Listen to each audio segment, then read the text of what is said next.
Hey guys, so in this video we're going to go over the skull now that we've started the skeletal unit, and I'm not going in any particular order, but I am going to show you everything on the model so that hopefully you can refer back to this video or even use it as you fill in your diagrams. And I'll do my best to try and keep everything as, I guess, focused as possible, and so that hopefully you can see everything okay. If you have any questions, just let me know. But here we go. So this guy here is Indiana. The rest of him's at school, so this is just his head. But let's go ahead and talk about his features here. I'm going to start with his forehead. Right here, this large bone here is the frontal bone. Conveniently, it protects the frontal lobe of the brain, so it is this bone here. And if you look towards the top, you can see this line here, right? This is actually a type of joint that we refer to as a suture. And this particular suture is the coronal suture, conveniently because it runs in the coronal plane. Now, the coronal suture is what's going to attach our frontal bone to our parietal bones. So here, on the superior lateral portions of the skull, we have two parietal bones. They are also fused with a suture. Because he's a model, he has a stand that he sits on, so he has a hole here. We don't have that hole here, hopefully. But this suture that runs between the parietal bones is the sagittal suture, again named because it's running in the sagittal plane. Following the sagittal suture down, well, not really down, it's actually towards the posterior, we have another suture right here. This is the lambdoid suture. It's going to outline the occipital bone, and conveniently the occipital bone is going to protect the occipital lobes of your brain.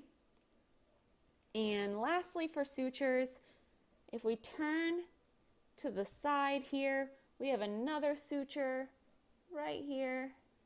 Hopefully you can see that okay. This is the squamous suture, just like when we talked about like simple squamous. But this is the squamous suture, which is the joint between the parietal bone and our temporal bone. Okay, so our temporal bone is here. Think about the temple, right? And this is temporal. Now, when we're born, the sutures aren't fused yet. That's because we have what are called fontanelles. The fontanelles are the soft spots, essentially, so that way there's a malleable skull that is able to move through the birth canal. But additionally, having those fontanelles there is going to allow growth of the brain. And then once the brain has grown to its full size, then the skull sutures will fuse. Now, if a child's born with fused sutures already, typically it requires like some type of surgical intervention. But interestingly enough, these are, although they're not a joint that you think of when you think of a moving joint, sutures are a type of joint. All right, we've gone over the large bones that kind of cover the top of the head.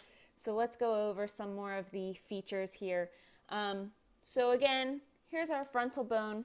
If we look at this portion here where his eyeball would go, that's the orbit. Sometimes you might also call it the orbital, but saying the orbit is just fine. In between each orbit, we have the nasal bone. And when you follow the nasal bone to this guy who's separating left and right, that's our nasal septum. I'm going to point to you inside the eye real quick. If we go straight back, we have a bone that's called the sphenoid. The sphenoid has a lot more features that are interior. You have another diagram that I will give you later on so that you can kind of learn the features of the sphenoid. But for now, just know that while it is internal, you can see portions of it through the orbit. And then this little guy in here, it's kind of against the nasal bone. Right in here, there's a little bit of a line distinguishing that it's another bone there. This is our lacrimal bone. Conveniently, it's by our lacrimal glands.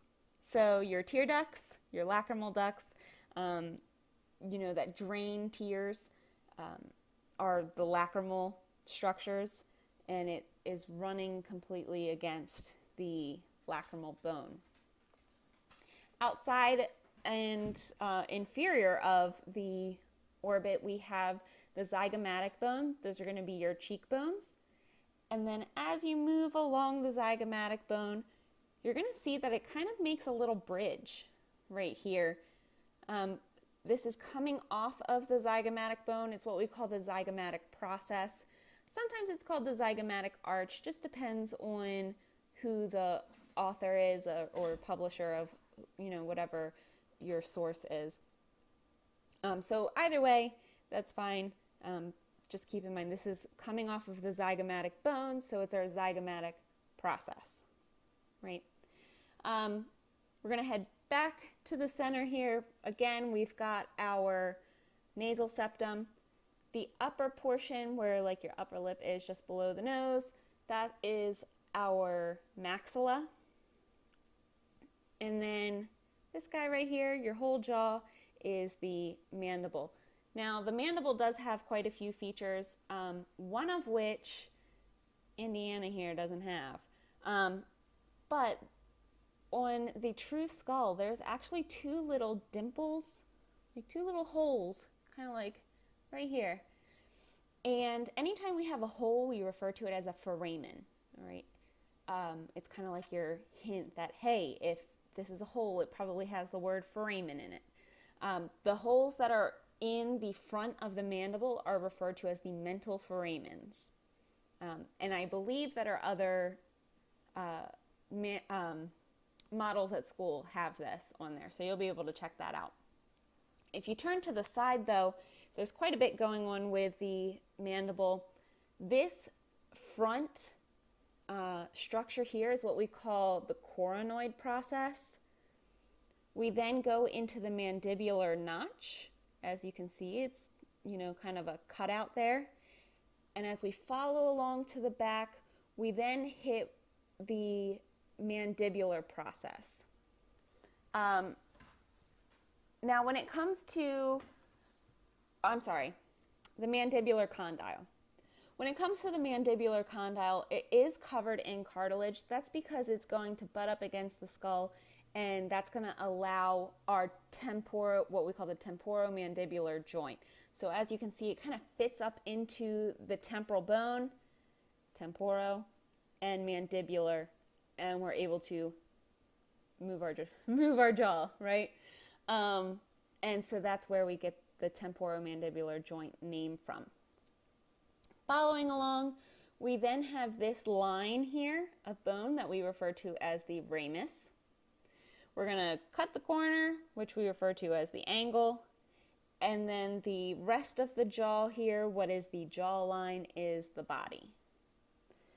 And last thing about the mandible, unfortunately, Indiana's not a great example of this. I don't know if you can see this little divot in here.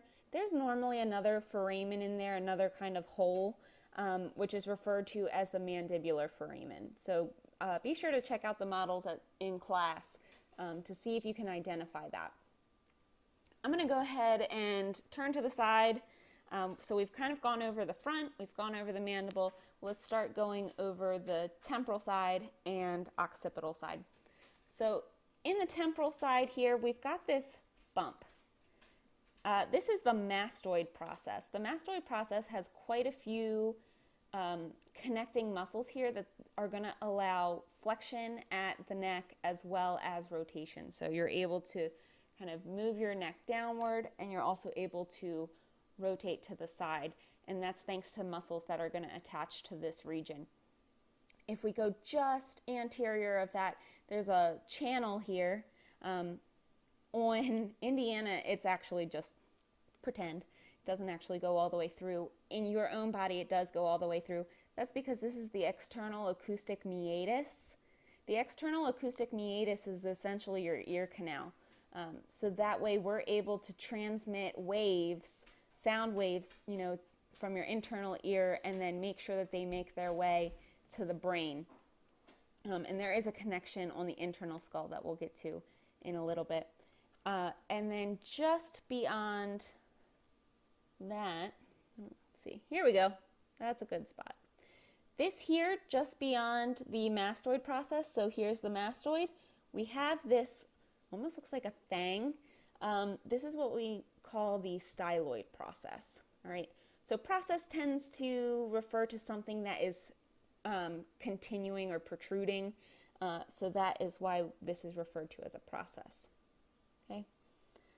As we continue to rotate to the back, on the occipital lobe, we have this bump here. It actually serves a pretty good purpose. It's so that we can hold our head up as well as extend upward. This is our external occipital protuberance. Okay, so Indiana's is pretty defined. Some of our other models, they're a bit shallower, but you can tell that the occipital bone is pretty much smooth, and then you hit this slight ridge, and that is going to give the tendons an area to kind of latch onto. I'm going to go ahead and flip him so that we can get an inferior view. I think the most obvious is the big hole in the middle. So that is the foramen magnum.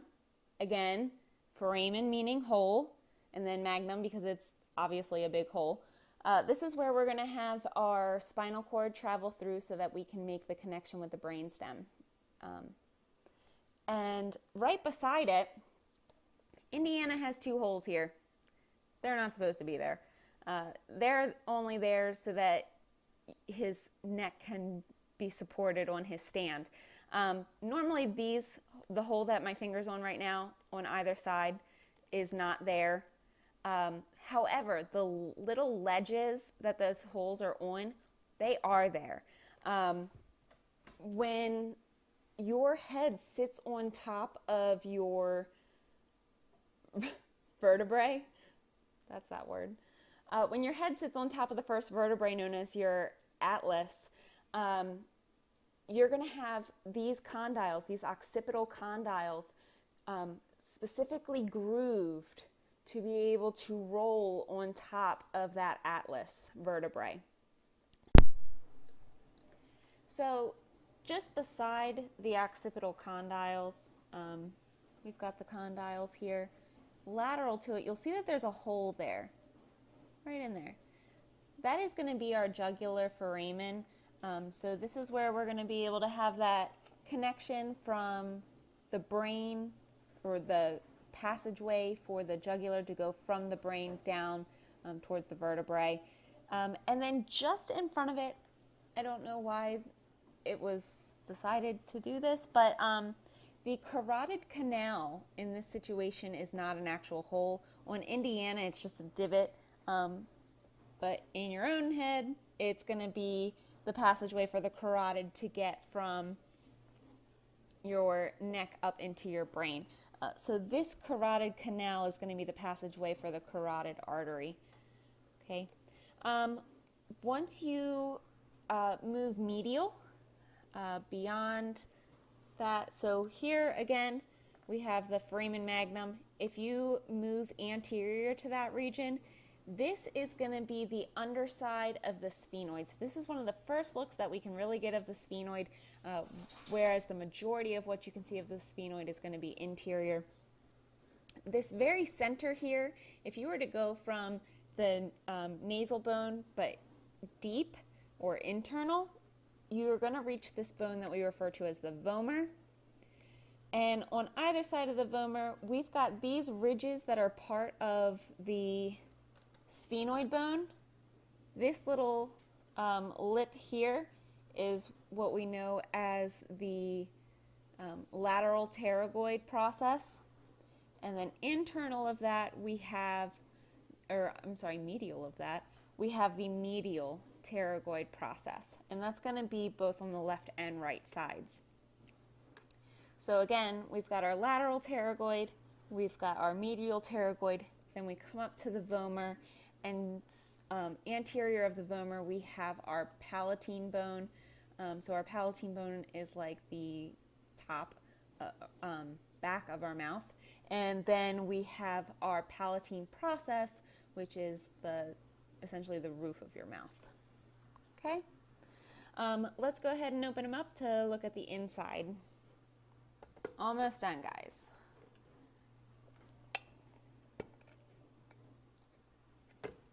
All right. So here we go. We're looking at the inside.